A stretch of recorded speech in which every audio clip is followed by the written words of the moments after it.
नमस्कार दोस्तों, स्वागत है आप सभी का एडू वॉरियर्स पर। आज मैं आप सभी लोगों के लिए लेखपाल हिंदी प्रैक्टिस सेट 13 लेकर आए हैं। इससे पहले मैंने आपके 12 प्रैक्टिस सेट हिंदी में कवर करवाए हैं और ग्रामीण परिवेश से मैंने 10 प्रैक्टिस सेट कवर करवाए हैं। मैंने सभी महत्वपूर्ण परीक्षा के लिहाज से ये सीरीज़ बनाई है, क्योंकि आपके टीचिंग का कोई भी एग्ज़ाम हो, ये UPSSC का कोई एग्ज़ाम हो, इससे बाहर अगर इस सीरीज़ को आप फॉलो करते हैं तो निश्चित ही मैं ये बात कह सकती हूँ कि आपको हिंदी में क्वेश्चन इससे बाहर नहीं मिलेंगे। चलिए आज का वीडियो स्टार्ट करते हैं। इस सीरीज़ का पहला क्वेश्चन है। इससे पहले यदि आप लोगों ने ये वीडियोस नहीं देखे हैं, सीरीज़ नहीं देखी है, तो डिस्क्रिप्शन बॉक्स में लिंक दिया हुआ, वहाँ से जाके आप प्लेलिस्ट देख सकते हैं पूरी। उसमें मैंने सारे क्वेश्चंस कवर कराए इससे पहले के। 61 क्वेश्चन है, हे राम तुम कहाँ हो, वाक्य में कौन सा कारक है। अब सबसे पहली बात, ये कारक पूछा है तो कारक कितने प्रकार के होते हैं। आपके माइंड में अगर कोई भी क्वेश्चन आता है तो उससे रिलेटेड सबसे पहले आना चाहिए, ताकि आपको कन्फ्यूज़न ना हो। तो आज जो कारक होते हैं भाई 8 प्रकार के होते हैं, ठीक है, जिसमें ये 4 के नाम यहाँ आपको दिए हुए हैं और 4 के नाम आप लोग को शायद बचपन में याद कराया गया। कर्ता, कर्म, करण, अधिकरण, संबोधन, अपादान, ये सारे आपको याद करवाए गए होंगे। तो ये हे राम जो है एक्सक्लेमेटरी का ये जो साइन लगा है, इससे आप ये पहचान सकते हैं कि यह किसका है, यह संबोधन का साइन है। ठीक है, आपका जो ऑप्शन नंबर सी है, हालांकि सामने दिया हुआ है, लेकिन ये सब चीज़ें आपको फिंगर टिप पे याद होनी चाहिए। चलिए अगला प्रश्न लेते हैं। वाक्य में प्रयुक्त शब्द क्या कहलाता है। ए शब्द रूप, बी ध्वनि रूप, सी संज्ञा या डी स्वर। बहुत अच्छा प्रश्न है और बहुत कंफ्यूजिंग प्रश्न है, इसको आप इम्पॉर्टेंट टिक कर लीजिएगा इस प्रश्न को। तो वाक्य में यदि कोई भी शब्द प्रयुक्त होता है तो वह आपका ना ध्वनि रूप कहलाएगा, ना संज्ञा कहलाएगा और ना ही आपका स्वर कहलाएगा, वह आपका शब्द रूप कहलाएगा। ठीक है, ये चीज़ आप याद रखिएगा कि वाक्य में यदि शब्द प्रयुक्त हुआ तो वह आपका शब्द रूप है। चलिए अगला प्रश्न है 63। हर भाषा में शब्दों से शब्द रूप बनाने वाले प्रत्ययों को क्या कहा जाता है। अब इन्होंने ये पूछा है कि हर भाषा में शब्दों से शब्द रूप बनाने वाले जो प्रत्यय हों। अब उपसर्ग प्रत्यय में आप लोगों को कन्फ्यूजन नहीं होनी चाहिए कि उपसर्ग कहाँ आते हैं और प्रत्यय कहाँ आते हैं। तो उपसर्ग जो है वह हमेशा शब्द से पहले आएंगे और प्रत्यय हमेशा शब्द के बाद आएंगे। ये आपका बीच में शब्द है, इसके अगर लास्ट में है तो वह प्रत्यय है और यदि पहले लगा है तो वह आपका उपसर्ग है। तो उन्होंने प्रत्यय को पूछा है कि उन प्रत्ययों को आप क्या कहते हैं। ए रूप साधक, बी शब्द साधक, या सी ए एवं बी, या डी इनमें से कोई नहीं। तो इस प्रश्न का उत्तर है फ्रेंड्स आपका ए और बी दोनों ही। उसको रूप साधक भी कहते हैं और शब्द साधक भी कहते हैं। यदि शब्द रूप बनाने में जो प्रत्यय का यूज होता है वह दोनों ही होते हैं, रूप साधक और शब्द साधक। ऑप्शन नंबर सी आपका सही हो जाता है। अगला प्रश्न है 64। लड़का शब्द में कौन सा प्रत्यय लगा है। ए प्रत्यय, बी ओ प्रत्यय, सी शून्य प्रत्यय, या डी ओ प्रत्यय। अब देखिए लड़का यदि आप बोलेंगे तो लड़का में कौन सा प्रत्यय लगा। आप लोग इसको बोल के, कभी कभी प्रत्यय हम लोग को कन्फ्यूजिंग लगते हैं, लेकिन आप उसको बोल लिया करें, आपको आसान हो जाएगा। तो यदि आप जब लड़का बोलेंगे तो देखिए लड़का में कोई प्रत्यय आपको लग रहा है। लड़का, अगर इसको हम लोग इस ऑप्शन को चेक करें तो लड़के, यहाँ पे ए होना चाहिए, तो ये भी आपका गलत हो गया। लड़को, यहाँ पे ओ, ये भी आपका गलत हो गया। क्या इसमें कहीं आपको दिख रहा है ओ या ये, या फिर इसमें भी आप इसको भी चेक करें, ये भी आपको नहीं दिख रहा। तो इसका जो ऑप्शन नंबर सी है वह सही है। इसमें कोई प्रत्यय नहीं यूज हुआ लड़का में, यह शून्य प्रत्यय है। देखिए ऑप्शन नंबर सी आपका सही हो जाता है। अगला प्रश्न है 65। हिंदी में संज्ञा शब्द की रूप रचना किन 3 इकाइयों से संबंधित नहीं है। अब ये बहुत ज़्यादा इंपॉर्टेंट है कि आप ये नहीं और हाँ में कभी कंफ्यूज मत होना। कभी कभी हमारा एक नंबर फ्री में कट जाता है कि हमको क्वेश्चन आता होता है लेकिन हम इसको नहीं को नहीं, ये जो है इसको नोटिस नहीं करते। तो इसको आप अवश्य नोटिस करें। वह विकल्प कौन सा है। तो हिंदी में संज्ञा शब्दों की रूप रचना किन 3 इकाइयों से संबंधित नहीं है। ए लिंग, बी वचन, सी प्रसर्ग, या डी स्वर। तो यदि हम इसका उत्तर देखें फ्रेंड्स तो ये उसका उत्तर डी सही हो जाता है। अब इसको देखिए कैसे चेक करते हैं। हिंदी में संज्ञा शब्द की रूप रचना किन 3 इकाइयों से संबंधित नहीं है, तो वह विकल्प है, तो यानी स्वर से संबंधित नहीं है। लेकिन आपका लिंग, वचन और प्रसर्ग ये तीनों ही का ही यूज होता है, लेकिन स्वर का यूज नहीं होता है। अगला प्रश्न है आनी प्रत्यय से बनने वाले स्त्रीलिंग शब्द नहीं है। अब इसमें आपको फिर से नहीं पे ध्यान देना है। इन्होंने ये पूछा है कि इसमें एक ऐसा शब्द है जिसमें आनी प्रत्यय का नहीं यूज हुआ है। ए नौकरानी, बी मेहतरानी, सी लाला या डी चौधरानी। अब देखिए आपको पढ़ते ही इसका आंसर समझ में आ गया होगा इसका आंसर क्या है। तो जैसे आप यदि ए, बी और डी इन तीनों को ही पढ़ेंगे तो इसमें देखिए तीनों में आनी शब्द आ रहा, लेकिन जब आप लाला पढ़ेंगे तो इसमें ऐसा कोई प्रत्यय नहीं आ रहा। तो आपका जो ऑप्शन नंबर सी है वह बिल्कुल सही हो जाता है। आप लोग भी मेरे साथ साथ उत्तर देते जाइए, कमेंट बॉक्स में चेक करिए कि आपने लास्ट में कितने क्वेश्चन सही किए। इससे आप लोग को एक कॉन्फिडेंस आएगा और ये भी पता चलेगा कि आपको भी तैयारी में किन किन पोर्शंस को अच्छे से प्रिपरेशन करना है। चलिए अगला क्वेश्चन है 67। बनियान में कौन सा प्रत्यय लगा है? ए ई प्रत्यय, बी इया प्रत्यय, सी आइन प्रत्यय या डी आनी प्रत्यय। अब देखिए बनियाइन, यदि आप इसको 2-3 बार पढ़ेंगे ना आपको ऑटोमेटिक इसका उत्तर आ जाएगा। बनियाइन। अब देखिए जो इया है, क्या इसमें इया लग रहा है? बनी इया नहीं, यहाँ पे अगर बनिया होता तो वहाँ पे ये इया लग जाता, ठीक है। अब ई भी नहीं, बनी अगर होता तो यहाँ पे ई हो जाता। या आनी जैसे कि पंडितानी, ठीक है, नौकरानी, वहाँ पे ये आनी प्रत्यय आ रहा, तो आपका ये भी ऑप्शन कट है। लेकिन जो आपका ऑप्शन नंबर सी है वह सही हो रहा है। अब देखिए बनी आइन, ठीक है, ये इसको आप निकाल दो, लास्ट में आपका आइन प्रत्यय लग रहा है। देखिए ऑप्शन नंबर सी सही है। 68 क्वेश्चन है। शिक्षिका शब्द का स्त्रीलिंग है, इसमें निहित प्रत्यय की पहचान करें। ए अक, बी आ, सी अनि या डी इका। अब देखिए शिक्षिका, आपको इसका उत्तर मिल गया होगा, तो इसका उत्तर जो है ऑप्शन नंबर आपका डी सही है, शिक्षिका। तो ऑप्शन नंबर डी को टिक करते हैं। अगला प्रश्न है 69। दर्शक शब्द के लिंग व प्रत्यय की पहचान करें। अब देखिए दर्शक में आपको लिंग पहचानना है कि इसमें कौन सा लिंग है, पुल्लिंग है या स्त्रीलिंग है, और प्रत्यय कौन सा लगा हुआ है। तो ए पुल्लिंग आनी, बी स्त्रीलिंग व अक, या फिर सी पुल्लिंग और अक, या फिर डी स्त्रीलिंग और आ। अब देखिए दर्शक, सबसे पहले तो आप जो इजी है जो सामने दिख रहा है उसको आप पहले सर्च करें। अब दर्शक में आप पहले प्रत्यय को ढूंढिए, दर्शक, ठीक है। तो दर्शन से बना है दर्शक, या दर्श से बना है दर्शक, तो लास्ट में अक प्रत्यय आ रहा। तो आप देखिए अक आपका 2 में है, एक आपका सी में है और दूसरा आपका बी में है। तो आपका जो ऑप्शन नंबर ए और डी है उसको आप कट कर दीजिए, वो नहीं हो सकता है। अब एक में पुल्लिंग है और स्त्रीलिंग है। अब आपको कन्फ्यूजन नहीं होनी चाहिए कि इसमें आपको सिर्फ जो है वो लिंग की पहचान करनी है, क्योंकि अक प्रत्यय आपने ढूंढ लिया है।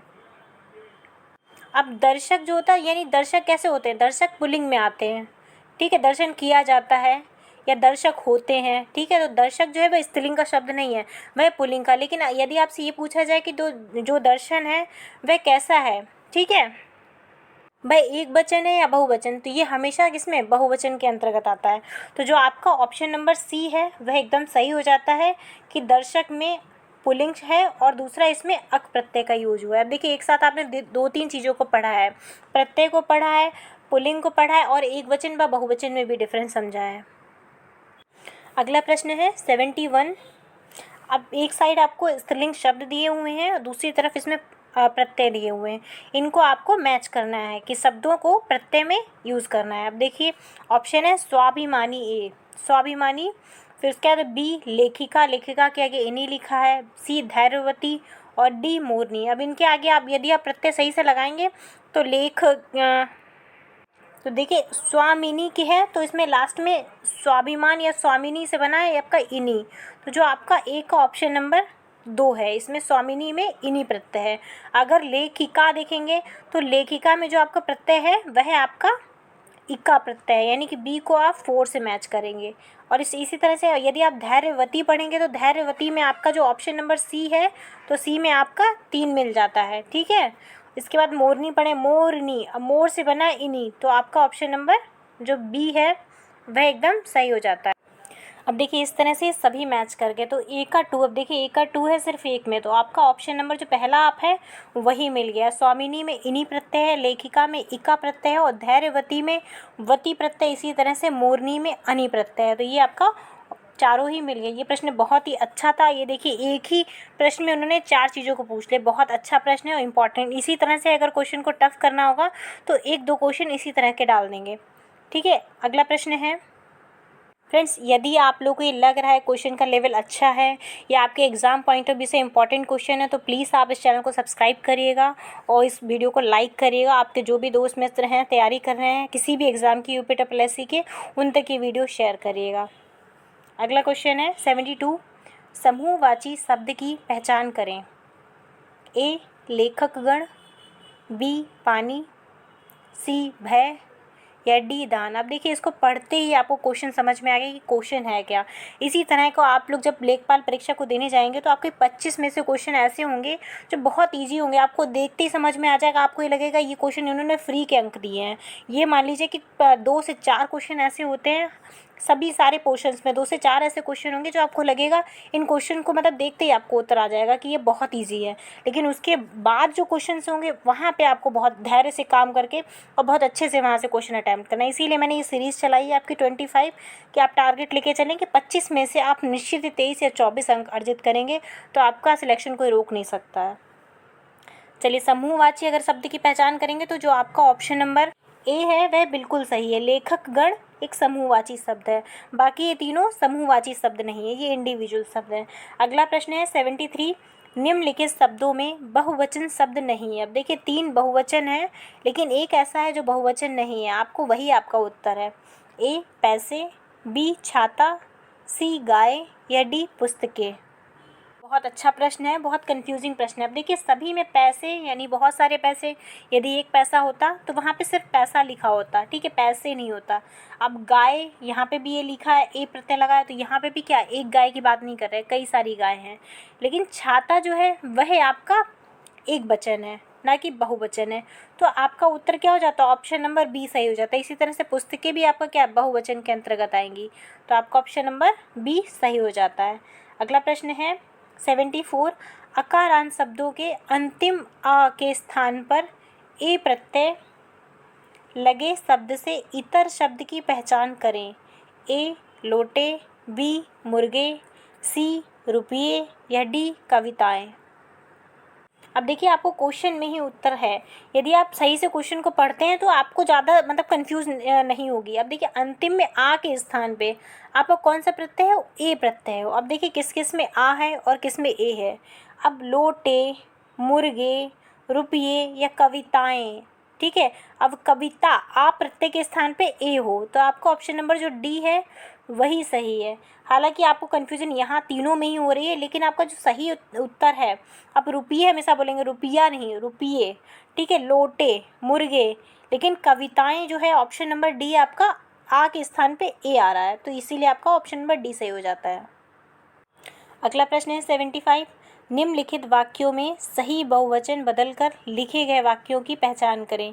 ए अध्यापिका शीघ्र ही कक्षाओं में जाएंगी, बी पुस्तकें नीचे रखी हैं, सी बच्चे रोते रोते सो गए, या 4 अपने पुत्र को बुलाइए। अब जो आपके बहुवचन युक्त वाक्यों की पहचान करनी है आपको, तो ये आपका ऑप्शन ए है 1 2 3 4, बी 1 2 3, सी 1 2 या डी 1 2 4। अब यदि हम क्वेश्चन को दोबारा पढ़ें कि बहुवचन युक्त वाक्यों की पहचान करें, आपको वो क्वेश्चन वही ऑप्शन को टिक करना है जिसमें बहुवचन हो। अब देखिए अध्यापिका शीघ्र ही कक्षा जाएंगी, और दूसरा यदि आप पढ़ें पुस्तकें, अब देखिए पुस्तकें एक की तो बात नहीं करें, कई सारी पुस्तकें की बात करें। अब अध्यापिका शीघ्र ही कक्षाओं में जाएंगे, अब कक्षाओं लगा दिया, इसका मतलब क्या है कि एक अध्यापिका नहीं है, कई सारी अध्यापिका है, तो आपका ये भी बहुवचन है, ये भी बहुवचन है। अब बच्चे रोते रोते सो गए, अब एक बच्चा नहीं कई सारे बच्चों की बात करें तो ये भी आपका बहुवचन है। और 4th चेक करते अपने पुत्र को बुलाइए, इसका मतलब क्या है, पुत्र यानी एक पुत्र की बात करें, अपने पुत्र को, या फिर यदि एक से ज़्यादा होता तो बोलते अपने पुत्रों को बुलाइए। तो आपका जो ऑप्शन नंबर 4 है वो तो एक वचन है, बाकी आपके 1 2 3। अब देखिए 1 2 3 किस में, ऑप्शन नंबर आपका बी है, वह बिल्कुल सही हो जाता है। ये देखिए ऑप्शन नंबर बी सही है। चलिए अगला प्रश्न करते हैं 76, संज्ञा की कितनी रूपावलियाँ हो सकती हैं। ए 2, बी 3, सी 4 या डी 5। तो आंसर आप लोगों ने हालांकि पहले ही देख लिया है, तो संज्ञा की जो वह 5 रूपावलियाँ हो सकती हैं, आपका ऑप्शन नंबर डी सही है। अगला प्रश्न है, अकारांत पुल्लिंग शब्दों में जब प्रत्यय जुड़ता है तो मूल शब्द के अंतिम आ का लोप हो जाता है, उसका स्थान प्रत्यय का ले लेता है क्या। अब इन्होंने अकारांत पुल्लिंग के शब्दों में कौन सा स्थान लेता, ए व्यंजन, बी विसर्ग, सी स्वर या डी उपसर्ग। अब यदि आप इस क्वेश्चन को पढ़ेंगे, कंफ्यूजिंग है क्वेश्चन, लेकिन बहुत इंपॉर्टेंट क्वेश्चन है, बहुत अच्छा प्रश्न है। अब देखिए पुल्लिंग शब्दों की बात कर रहे हैं, किसमें अकारांत पुल्लिंग शब्द, ये सभी शब्दों की नहीं बात कर रहे हैं, और इसमें प्रत्यय जुड़ता है, तो मूल स्थान जो होता है ना, अंतिम आ का लोप हो जाता है, तो उस आ के स्थान पे जो भी प्रत्यय यूज होता है, तो वह प्रत्यय कौन यूज होता है, वहाँ पे आपका क्या होगा, स्वर आएगा, ना कि व्यंजन आएगा, ठीक है ना, विसर्ग आएगा ना उपसर्ग आएगा। तो जो आपको ऑप्शन नंबर सी है, जैसे कि मैंने आपको लास्ट क्वेश्चन करवाया था, कविता की जगह कविताएं हो गया था, तो आपका ए प्रत्यय यूज हुआ था, या वो क्या है, वह स्वर में आ गया था, तो इसीलिए आपका ऑप्शन नंबर सी सही है। अगला प्रश्न है 78, जिन स्त्रीलिंग शब्दों में अंत में आ अकारांत व्यंजन हो तो उनमें प्रत्यय लगने पर क्या परिवर्तन होता है। तो इसमें ऑप्शन ए हाँ, बी नहीं, सी हाँ व नहीं दोनों, या डी दोनों ही गलत। अब इस क्वेश्चन को आप दोबारा पढ़िए। जिन स्त्रीलिंग शब्द के अंत में आ स्वर हो तो उनमें प्रत्यय लगाने पर क्या परिवर्तन होता है, तो ये पूछ रहे परिवर्तन होता है या नहीं भी होता है। तो जो आपका ऑप्शन नंबर बी है वह एकदम सही है, कि स्त्रीलिंग शब्दों में यदि आप जो अंतिम होता है प्रत्यय वह आ स्वर अगर हो तो वहाँ पे कोई परिवर्तन नहीं होता है। ऑप्शन नंबर बी आपका सही, वहाँ पे परिवर्तन नहीं होता है। अगला प्रश्न है 79, निम्नलिखित में उभयलिंगी शब्द नहीं है, ए प्रधानमंत्री, बी मंत्री, सी डॉक्टर, या डी दही। अब देखिए उभयलिंगी वह शब्द होते हैं जिसके अंतर्गत पुल्लिंग भी है और स्त्रीलिंग भी है। यदि आप डॉक्टर को बोलेंगे, अब डॉक्टर में देखिए ये नहीं पता चल रहा कि वह स्त्रीलिंग है या मतलब फीमेल डॉक्टर है या मेल डॉक्टर है, तो वह उभयलिंगी के अंतर्गत आ जाए। इसी तरह से प्रधानमंत्री एक लेडीज़ भी हो सकता और एक पुरुष भी हो सकता, तो दोनों ही उसके अंतर्गत आ रहे हैं प्रधानमंत्री, तो वह भी आपका उभयलिंगी का उदाहरण है। इसी तरह से मंत्री भी उभयलिंगी का उदाहरण है। लेकिन जो दही है वह आपका क्या है, दही आपका पुल्लिंग के अंतर्गत आ रहा है, तो वह उभयलिंगी के अंतर्गत नहीं आएगा। तो ऑप्शन नंबर आपका डी सही है। इस सीरीज का अंतिम प्रश्न है फ्रेंड, पढ़ते समय मेरी आंखों से पानी निकलता है परंतु वाक्य में संज्ञा के लिंग, वचन और कारक बताइए। अभी देखिए इन्होंने एक ही क्वेश्चन में आपके तीन चीज़ें पूछ दी हैं, लिंग पूछा है, वचन पूछा है और कारक पूछा है। अब तीनों का ही आपको ज्ञान होना चाहिए। अब सबसे पहले ये आपको क्वेश्चन को पढ़ना है और ढूंढना क्या है, पढ़ते समय मेरी आँखों से, अब ये देखिए ये आपका क्या कारक है, से पानी निकलता है, ठीक है, और आपका पढ़ते समय आँखों से। अब यदि आप क्वेश्चन को दोबारा पढ़ेंगे, अब देखिए आँखों से, अब आँखें क्या हैं, आँखें हमेशा किसके अंतर्गत आएंगी, बहुवचन, क्योंकि आँखें आपकी एक नहीं दो होती हैं, तो इसका मतलब ये बहुवचन। अब देखिए बहुवचन किसके किसके अंतर्गत है, तो आप देखेंगे इसमें नहीं है, ये आपका कट गया, इसमें भी नहीं, ये भी आपका कट गया, तो या तो आपका ऑप्शन ए सही है या तो ऑप्शन बी सही है। इसी तरह से आप जब ये से निकलता है यानी अलग होता, तो वह किसके, अपादान कारक की बात कर रहे हैं, तो अपादान देखिए इसमें भी नहीं, तो आपका ऑप्शन का उत्तर मिल गया, यानी ऑप्शन नंबर जो ए है वह बिल्कुल सही है। कैसा है, एक पुल्लिंग शब्द है, बहुवचन है और अपादान कारक है।